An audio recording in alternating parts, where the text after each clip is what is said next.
really nice to have you here on the Facebook page, Loving Parents Live.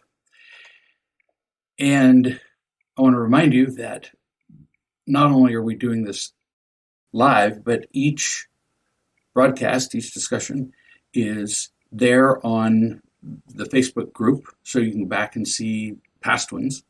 And we're going to be in the process of putting them in a indexed file so you can go to the past ones more easily than skimming all the way down through the Facebook page. We're trying to make this easier and easier for you. Weeks ago, when this epidemic was beginning in China, we began to prepare for this so that parents would have something to learn, something to do with their kids, some service for you. We began preparing and learned that, no surprise, it takes a great deal of time, energy, and resources to provide something free. And we're thrilled to do it. So take advantage of it, tell your friends about it, do watch parties with it. It's really helping a lot of people, and we're just really glad that it is. So we're going to be talking about principles that same ones that we've been talking about in the 3 previous ones that are already archived. And you can learn more by going to reallove.com or realloveparents.com. There's just tons of stuff. So let's get started. This Facebook post that I'm going to read to you from and respond to is from a mother who comes here each weekday to watch this Real Love Parents Live Facebook group, which is where you are right now. Mom says to me, I want to share a story. I love emails and posts that begin with that because it's practical, real stuff. How do you apply this stuff? She says, it happened on Saturday morning, which was 2 days ago.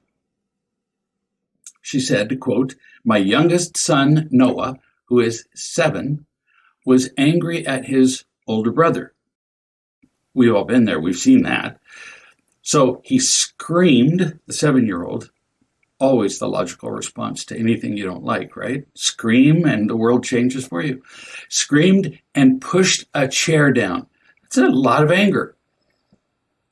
Mom says, I asked Noah, the chair destroyer, very calmly, what are you doing? Oh, for the first thing in my morning, what a lovely thing to read. You are a miracle worker already. For everybody who's watching, this one sentence encapsulates what we've been talking about, loving and teaching. Beautiful. What are you doing? Calmly. What would nearly every parent alive do when one child was furious at a sibling and threw down a chair? They'd say, stop that. That would be probably half of us or more. Apologize to your brother. Or to the older brother, quit picking on your brother. Or I'm just sick of you two fighting. Go to your rooms or move to whatever ice shelf in Antarctica you can get yourself to. Or I'm sick of you two fighting. You need to apologize right now, or blah, blah, blah. We've heard all the ways to respond to an angry child that don't work. But see, Mom didn't do that. She just did loving and teaching. She didn't do any of that old stuff. Because all those comments simply add, on the part of the parent, they add to the fear, the anger, the tension, the controlling, all the stuff that are the real issues that are happening right in front of your face. You didn't do any of that. You began with a question which is huge. Why is it huge? Because it immediately implements, or at least begins to implement, what our real job is as parents. You are loving and teaching. The first step of loving, almost invariably, is listening. It's the easiest thing to do immediately, and also probably the most effective thing to do, as opposed to controlling or anger or the usual stuff. By asking, what are you doing? Calmly, you're choosing not to be unloving. It's a big first step. It's not the same as loving, but we're getting there. You're choosing to listen to him as he describes, because you're requiring it, as he describes in English, not in the language called whine or complaining or anger. Those are all languages that they have their own tone and inflection and all that. You're requiring that he describe what's going on in his life right then. You're caring enough about him to ask him instead of immediately issuing orders. So that's very cool, because now you can teach responsibility, loving, happiness. Beautiful example for all of us. Mom continues. My older son, the one who ostensibly at least was the reason that the chair was thrown, pointed at me. This is after she'd asked the question, what are you doing? And laughed out loud and said, ha, ha, Greg Baer, she said, or the boy said to her. Then we all started to laugh. Even Noah, that's the angry one who threw down the chair. Now, you want to know whether a particular approach works? She just took, with a simple question, this kid who was furious, so angry that he couldn't even keep it in his voice, and threw down a chair. He went from angry to laughing in seconds. So does it work? Pretty clearly, it does. And this is a perfect example of it. It works like this just all the time. Mom then responded to her older son's comment about, Greg Baer, and said, probably in an attempt to show them what she was doing, and possibly to explain why she's suddenly changing the family patterns of generations, Mom said, am I a good student? Now, I'm going to give you a little context. She wasn't really asking the kids to rate her studentness. No, it was like, am I a good student or what? Like that. See? Am I a good student? I'm paying attention here. She was essentially saying, I'm practicing every day. And then she actually said this, I'm practicing every day, and soon I'm going to be an excellent mother. I couldn't stop laughing, she said. This is Hall of Fame good. All of us would benefit from going back and listening to this segment 4 or 5 times, because this woman, who's very new to ridiculously effective parenting or loving parenting, this woman embodies everything that we teach. She didn't defend herself when the older boy, a little bit taunting, said, ha, ha, ha, Greg Baer. In other words, so it took Greg Baer to get you to do this. Or, oh, so you're just following what he told you to do. Doesn't matter whether he was taunting her. She didn't take the bait. She laughed and kept it light. She could so easily have taken his laughing as an attack, but instead she laughed with them. Boy, when you can laugh at yourself, that's why you'll hear me do it over and over, I'll refer to a parent's behavior as stupid and laugh about it. Why? Because I'm mocking the parent? Ridiculous.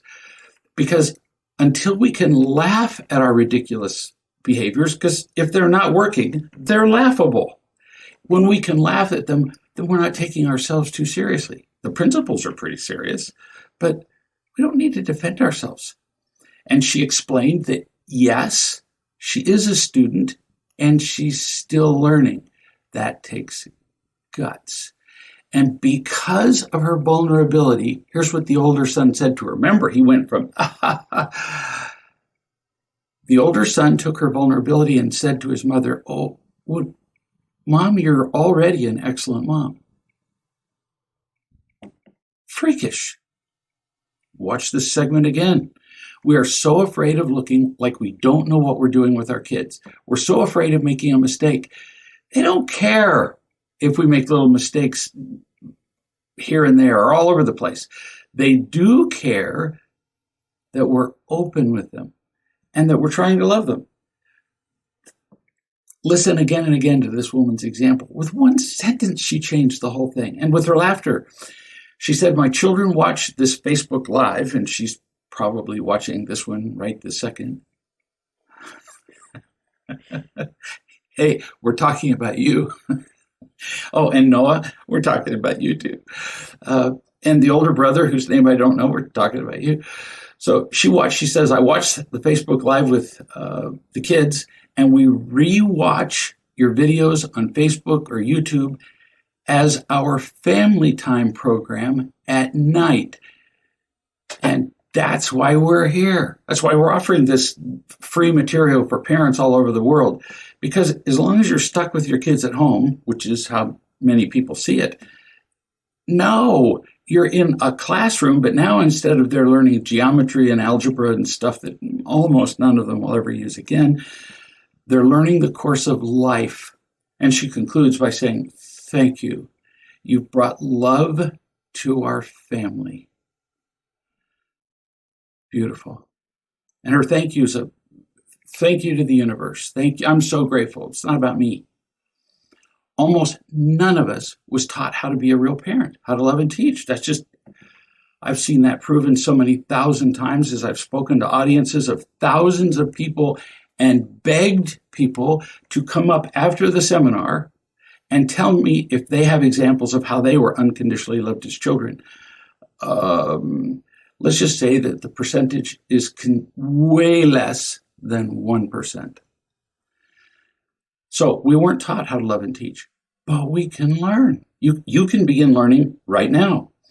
We can change ourselves and our families. We can change generations of patterns like this mother is doing. This is huge stuff. And yes, having your kids there while you learn is perfect. It's brave. It's vulnerable. It's brilliant.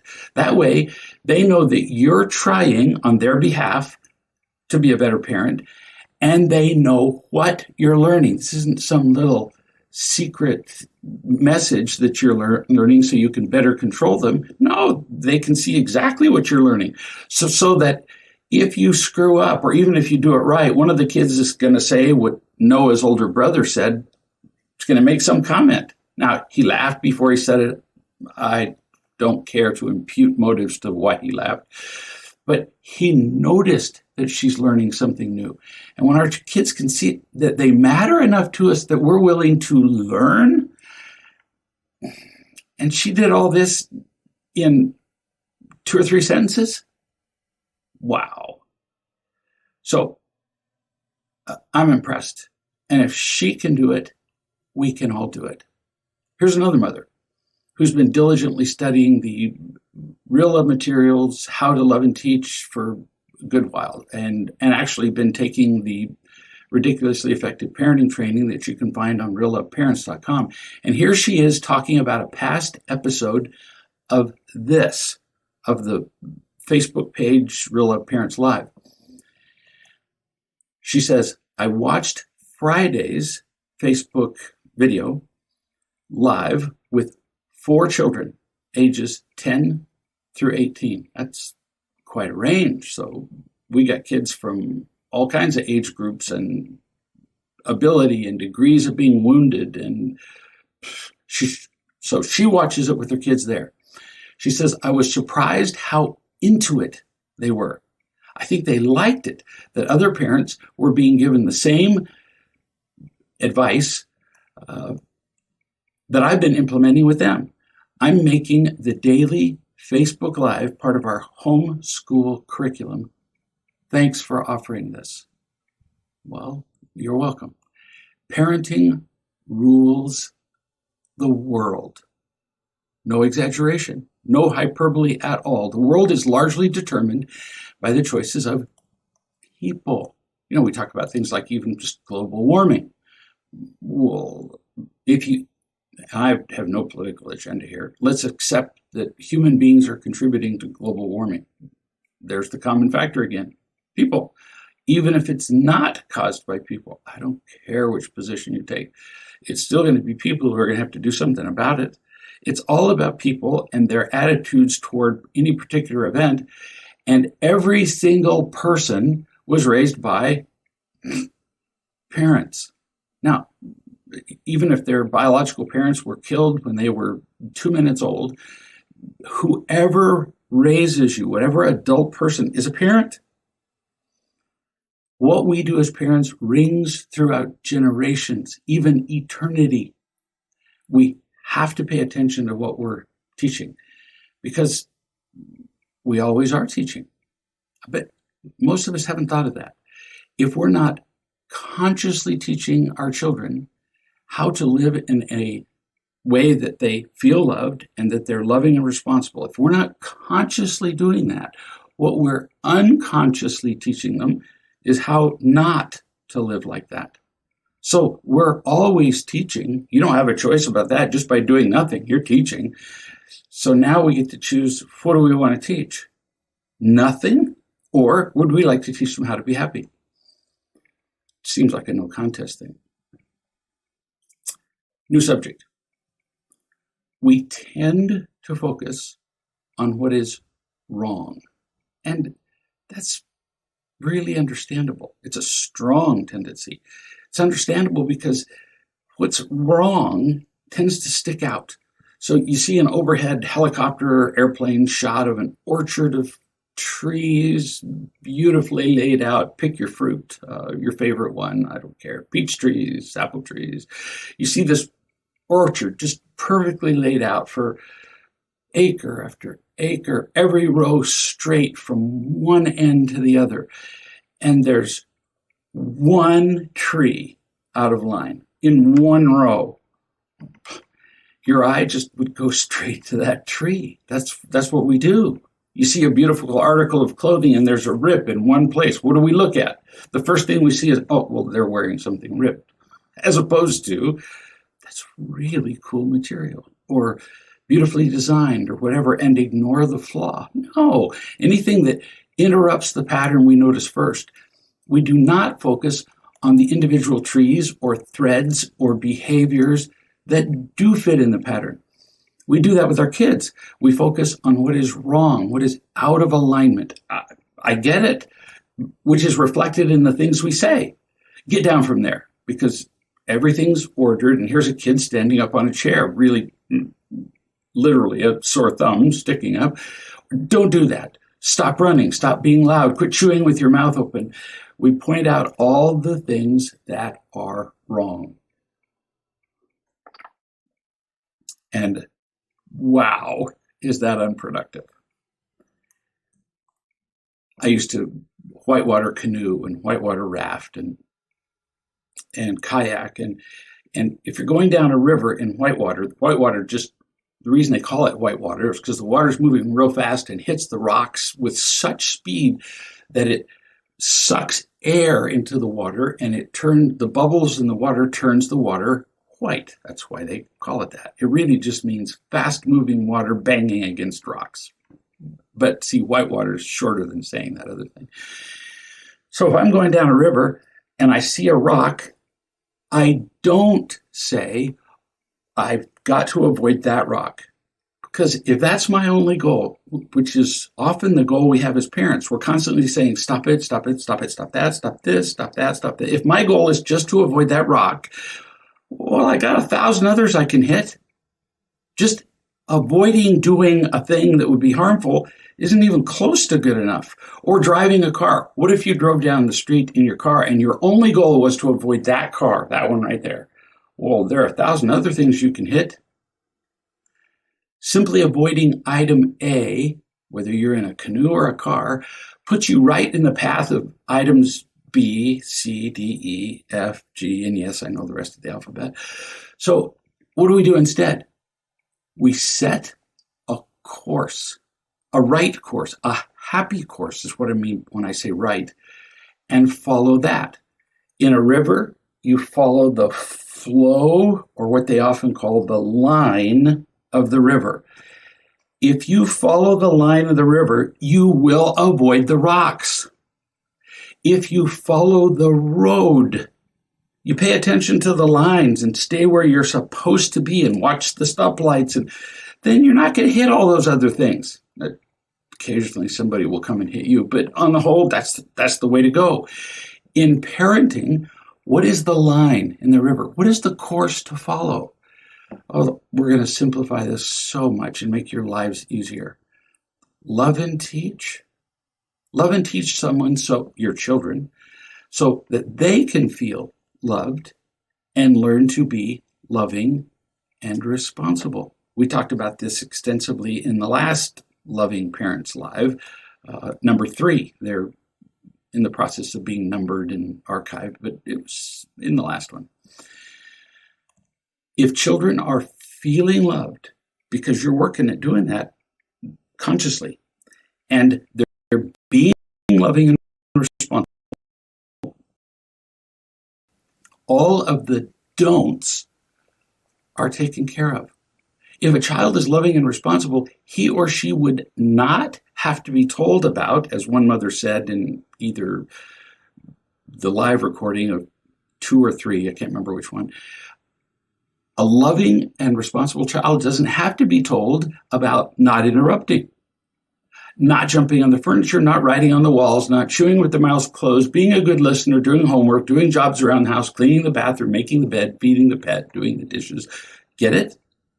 So instead of nagging them to death, actually nagging yourself to death, because it's blah, nagging is enough to make you want to just strangle yourself in your sleep. You teach them what is happier. And once they've discovered that it's happier, on the whole, people would actually rather eat a fresh apple than dumpster dive. They would just rather do the happier thing. Happy and responsible kids just tend to do the right things. Memorize that sentence. Very cool. Here's another mother. By the way, the more questions that you post on this Facebook page, the more questions I have to answer. Because when I run out of questions, then we run out of time and I run out of answers. So this mother says, thank you. Thanks for doing this live thing. Well, you're welcome. Love to do it. She says, I have another question. She had apparently asked one earlier. Not today, another day. She said, my son is 13 and he tends to be disruptive. I love that word because it covers a lot of stuff. His teacher told me that he talks in class all the time. And when she brings it up that he's disrupting, he'll say things like, oh, well, I just remembered a funny joke and I can't wait to tell my friend. Or sometimes he really doesn't wait to tell his friend and leans over in class and tells his friend. The teacher says that he tends to look around and check out his friends more than listening to his teachers, which tells you a whole lot about whether he feels loved by his teachers or by his parents. Mom continues, he interrupts his 2 siblings at home too. They can't get half a sentence out without him butting in to either correct them or change the subject or add something or makes them crazy. He changes the focus all the time with his interrupting to himself, so they can't focus on what they're talking about or their activities. And I talk to him and I tell him that it's a disrespectful thing to do and people don't like it when he interrupts them. He apologizes each time when I remind him, but he keeps on doing it. He said, it's so hard not interrupting. And I feel like he just doesn't know what or when is interruption. Now, there's a lot to learn here.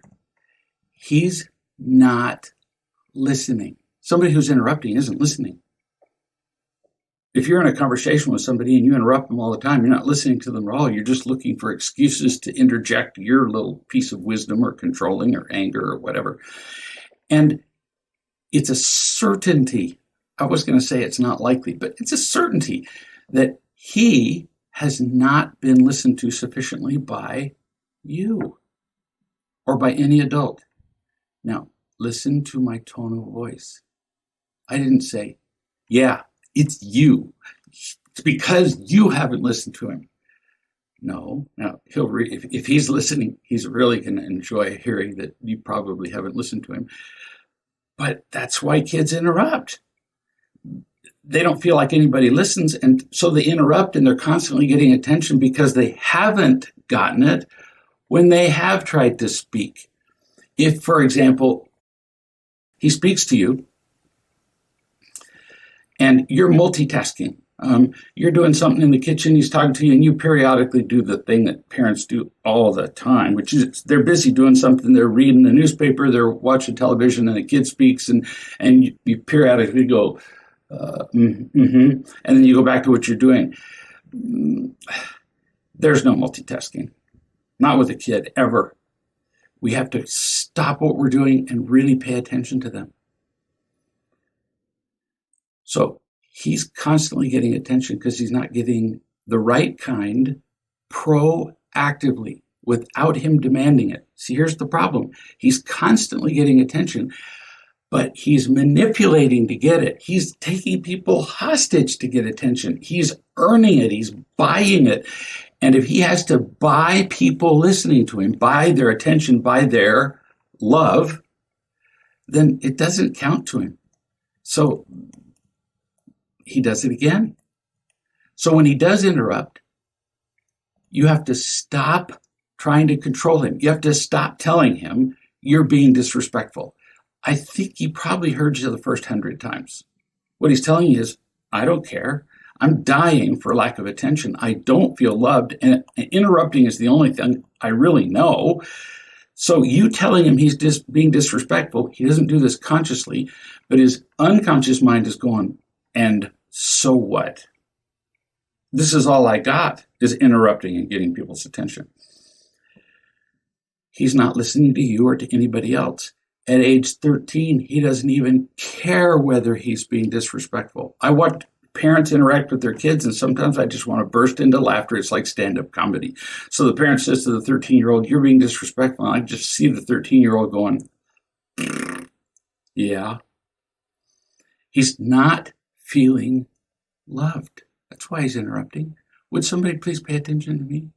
He's not feeling part of the family, or even part of the family of humankind. You think I'm exaggerating? I've been doing this a long time. I get to see them as adults later and tell them, you've never really felt connected to human beings. And they burst into tears in recognition and realize they never have felt connected, which explains all their behaviors, not just interrupting, but, oh man, addictions and blah, blah, blah. So he keeps interrupting to get what he wants. You have to learn to listen to him when he does talk. Proactively, when it's his turn to talk, or you need to go find him and create opportunities for him to talk and for you to listen just to him with both your eyes and both your ears and fully engaged with your mind and heart. Watch people when they speak. Listen to them. Wait until they're done. There's a huge section about how to listen to our kids in the training that's found at realloveparents.com, like huge section, giving you example after example of what listening actually looks like, and you'll discover that we're pretty terrible at listening. And then if you feel like it's your turn to speak, if you feel the slightest inclination to speak, first say, are you done saying that thing about whatever, your favorite video game? I was going to say something, but I don't want to interrupt you. That's what you say. That's what you would say to an adult. Well, many of us wouldn't. But you let them finish. Whoever's speaking is the speaker. Let them be the speaker. Then you can speak. And you tell him that it will work better for him to do the same thing. Teach him, well, if he's watching this, he's hearing this, that it's always about paying attention to the speaker first. To interrupt is way more than just disrespectful to the other person. It screws him to interrupt, because then people will disregard him. They will tend not to listen to him, and he will accomplish exactly the opposite of what he was trying to do with his interrupting. With his interrupting, he's trying to get people's attention. Unfortunately, it only counts when children get attention that is unconditionally given. So if he interrupts to do it, he just made feeling unconditionally loved impossible. And that would be just kind of tragic, yeah? So listen to the letter, and I'm still talking to the mom who wrote to me. Listen to the letter I just received 3 days ago from a mother who also has a child who interrupts. A mother who's actually completed the ridiculously effective parenting training on realloveparents.com. And the mom says this: she, the child, keeps interrupting me when I talk to other people. And you've all seen this. Goodness sakes, two adults are talking and up comes a child. And this goes across age groups. Up comes the child who's either 12 months old and is jerking on the mother's skirt or pants or whatever, or the 20-year-old who comes in and interrupts because what they're saying is just so incredibly important that it couldn't possibly wait for 3 more seconds. So mom says she keeps interrupting me when I talk to other people, even though she knows better. Well, knowing better in your head and translating it to here is a big gap. A philosopher once said, the biggest distance in the world is the distance from here to here. Implementing it. So today when I was talking to her, mom now, she interrupted again, and I just stopped talking. I decided to apply in that moment what I'd been learning in the parenting training. I just stopped talking. So I was talking to somebody else, in comes the interrupting child, and I just stopped. And then the child who interrupted was about to leave the room, and I said, stay right here. Calm. Just stay right here. To tell my computer, no, I really don't want to restart right now. And there was silence. And my child looked at me like, you know the expression on kids' faces, what are you doing, you crazy and stupid woman? So what do you mean, stay right here? You've all seen it. It's a look of incredulity and disgust and inconvenience. And then the mom says to the interrupting child, why am I requiring you to stand right here? This is genius. Instead of saying to the child, well, you've interrupted me again. How many times have I told you that this is not going to go well because you're not really listening to the kid. You're being angry. You're teaching the child how to behave in a loving way while you're being unloving.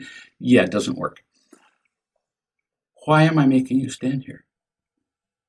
The daughter says, who's like 9 or 10. Because I interrupted you. Hear that? She knew. She already knew, and yet we keep nagging. A recent mother on one of these Facebook Lives was saying, well, how do I stop the nagging? By making a conscious decision to quit nagging, because it's stupid. No, you ask them, what are you doing right now? So the daughter said, because I interrupted you. And mom says, so you realized that you were doing that? And the daughter said, yeah. A child remembers a lesson, I'm not exaggerating, 100 times better when they say it as opposed to when you say it, because they take what you say because you're not listening to them and they just go delete to the trash bin. So of course she knows. And now you know that she knows. Well, that eliminates nagging, doesn't it? Why repeat a thing that you already know she knows? Parents are always telling their children about their unacceptable behavior, nagging and identifying and controlling when the child knows what they're doing. And they keep doing it, the child does, and we do, because we don't require them to see it. We do the work of pointing it out, nagging, stopping. Dumb. Mom said, you realize that interrupting is not the best thing to do, right? See, notice she didn't say, how many times have I told you? And the child said, yeah. Again, proving The kid already knows. Mom says, what does it say about you that you keep interrupting? Everybody pay attention. It's a brilliant question. Again, she puts it back in the daughter's court. And the daughter said, it shows that I don't really care about people. They're not stupid. We treat them like they're stupid, but they're not. She got it, that I don't care, and that I put myself above other people, and that I'm selfish. Bingo. Yes, that's exactly what it shows when you keep interrupting. And notice, I didn't say selfish, and no, she's just being selfish and putting herself above other people. Why would she do that? Because she's not being given enough attention either, just like a child that we talked about earlier. Finally, the child sees the real meaning of her behavior, as opposed to the parent nagging about it. A mother asked me last week how to teach a child social behavior. A woman asked me on this live broadcast. You don't teach every single do or don't. That's how not to teach social behavior, because they only need to know. They don't need to hear all that list. Don't write on walls. Don't blah, blah, blah, blah. They only need to learn to feel loved, be loving and responsible. Loved, loving, responsible, because now let's apply it to a real life situation. You're about to see a general principle applied, boom, specifically to a circumstance. Because mom helped the child see that interrupting means what? You can't be loving somebody if you interrupt them.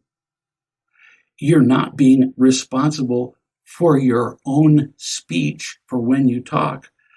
So the child learns that it's not being loving and responsible, as opposed to learning 900 individual little behaviors to avoid. Would make you crazy. So mom says to the daughter, yes. And the daughter said, well, it shows I'm essentially being selfish. It says, I want what I want. This is mom talking to the daughter. I want what I want, and I want it now, even if it means breaking all the rules that lead to happiness. Yes. So you were asking a question about schoolwork, the mom says to the daughter. That's why the daughter interrupted. So is my assignment, I don't know, I don't remember the question. You were asking a question about schoolwork, that's good, but you still can't interrupt me to ask it. So here's what you need to do now. This is mom still speaking to the daughter. You will write a paragraph with 3 points explaining why interrupting is not a good thing, and let's see, what you're really saying about yourself and others when you're interrupting. That's only 2 things, but she must have had another one since she said at least 3 points. Once you're done, come and show me what you've written. Oh, she put it in the daughter's court instead of nagging. And bring with you an alarm clock. I hadn't thought of this. This is very smart. Bring an alarm clock, set it for an hour from when you bring me the answer, your little paper you're going to write, during which time you won't speak at all. How novel. What a clever way of addressing interrupting by saying for an hour, you don't get to speak at all. After that, you'd kind of appreciate more the opportunity to speak, wouldn't you? And the daughter, with possibly a little attitude maybe, said, oh, that's going to be fun. Because clearly it's not. And mom said, actually, yes, it will be fun. And if you talk before the hour is up, you'll have to restart the timer and do another hour. The daughter, of course, not to be controlled too much, pushing back a little, said, well, can I talk by writing to you on a piece of paper? This would be where every parent would cave in and say, yeah, it's okay to write on a piece of paper. You can't just talk. No, mom is not fooled by this little feint on the part of the child. I mean, the child's just doing a little head fake and then going right back to what she wants to do. See? Mom says, no, talking with words or on paper, either one, for an hour, which would, of course, include sending mom a video message or a text or whatever. And mom says, I will make this her theme to pay attention to this, quote, you are breaking the rules even though you know better, end quote. Mom kept it very simple. It's simultaneously telling the child that they know better already. In other words, they're smart enough to understand, and giving the child a little bit of a challenge. So you know this, but you behave this way. What do you want to do about this? Because cognitive dissonance makes people crazy, seeing a difference between what should be and what is. And they will eventually do one of two things. They'll either take what should be and throw it out and become, for example, narcissistic and live their entire lives for their own gratification, or they will begin to conform their behavior to what should be or what is more effective. That's what I mean by should. And then mom concludes with, I'm going to have to start cranking up the consequences, like not letting her speak for an hour. I have seen what it does to the older kids, my older children, when I use consequences, both when I'm inconsistent with them and when I am. Really nice example of parenting.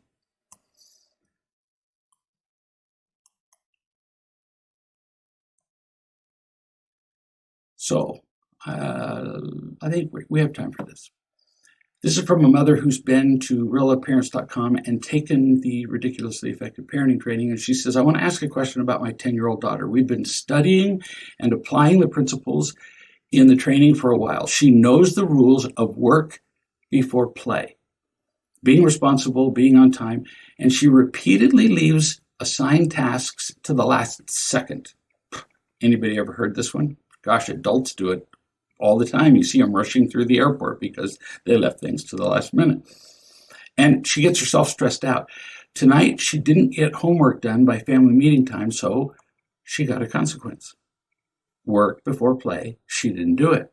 So mom just said, is your homework done? When they gathered for the family meeting.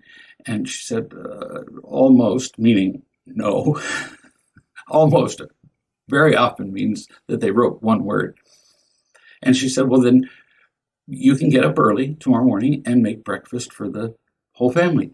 Listen to my tone of voice. Not, okay, well, you've screwed up and here's your sentence. No, you need to learn responsibility. So we're going to give you more responsibility, not less. More opportunity to learn. Make breakfast. And then she goes into a fit of stress and cries and panics and says she needs help and wants to be hugged. Boy, parents fall for this stuff. I need to be hugged so I can make breakfast in the morning. No, she needs to be responsible. When I hug her, it helps her temporarily, mom says, but then she goes off still upset and she still has to finish her task. And now she's wasted all this time crying and being upset. So how do I teach her to work before play and to calm down? She has very low tolerance or patience when she doesn't understand something, but she actually understands more than you think, or when she needs to do a task that she prefers not to do. So what's the solution? See, I could go into a detailed explanation of how to respond to this thing, but I'm going to do what at least a couple of mothers have done already in this particular segment. Love and teach. When in doubt, love and teach. You say that she goes into fits of stress. The word fit implies a lot more than a moment of stress. A fit is a bunch of little moments of stress all strung out and then exploding. With each second that you allow a fit to continue, listen closely. Every second you allow a fit to continue, you're actually teaching her that her behavior is acceptable, that it gets your attention, and that it gets her what she wants. Whether we mean to or not, we are teaching our kids every moment of the day, like I said earlier. Usually, we're teaching them to be entitled, victim-y, whiny, complaining, demanding, and selfish because we don't say something to love and teach them the second they start whining. If you wait, all the whining they did without you saying anything, they take as agreement. with what they're saying. For a kid who is so upset, you're teaching her that she's in charge, that being upset is going to somehow produce something, and it teaches her that you don't know what to do. That is not good for a kid who's this upset and doesn't know how to respond to life. So what's the solution? Intervene sooner. Every one of us could benefit from this. Sooner. Say, hey, even if you have to grab her, not grab like hard, but take her face in your hands and say, look at me. If that doesn't work, you can do exactly what you would do with a dog. I'm not kidding. There are a lot of similarities between raising a kid and a dog. You blow in her face. I don't mean violently, and I don't mean spitting Tabasco sauce. No, just, I can tell you from vast past experience with other parents that if you blow in her face, she'll stop because she's going, what are you doing? And when she stops and you've got her attention, you say, how do you feel right now? Now, don't ever ask children open-ended questions, all on the whole, at least in the beginning, because they'll go, I don't know, or like, what are you doing? Now, and earlier we had an example of what are you doing, but the child knew what they were doing. How do you feel right now? Give them two choices. Do you feel happy or do you feel bad? And the child went, bad. Notice the crying is over. The fit's already over. I feel bad. And do you want to keep feeling bad all your life? Mom says. Simple questions for easy answers. Mom says, now keep looking at me, pay attention, and I'll tell you how you can not feel bad. You just told me you don't want to feel bad, so I'm going to show you how to do it. You had a choice. You could have chosen to do your homework first, which we've talked about many times. Then you would have been happier than you are now. That's all. You'd just be happy instead of bad. You said you don't want to feel bad. The reason to be responsible, work before play, is that you'll be happier. All parents need to hear this again and again. The reason to teach our kids isn't so we can manage them and control them. That'd be awful. It's so they can be happier. Being responsible is simply happier. Not being responsible leads to problems like, hang on, this one. Not being responsible led to you having a fit of terror and anger and panic, and for the rest of your life, very likely much worse problems.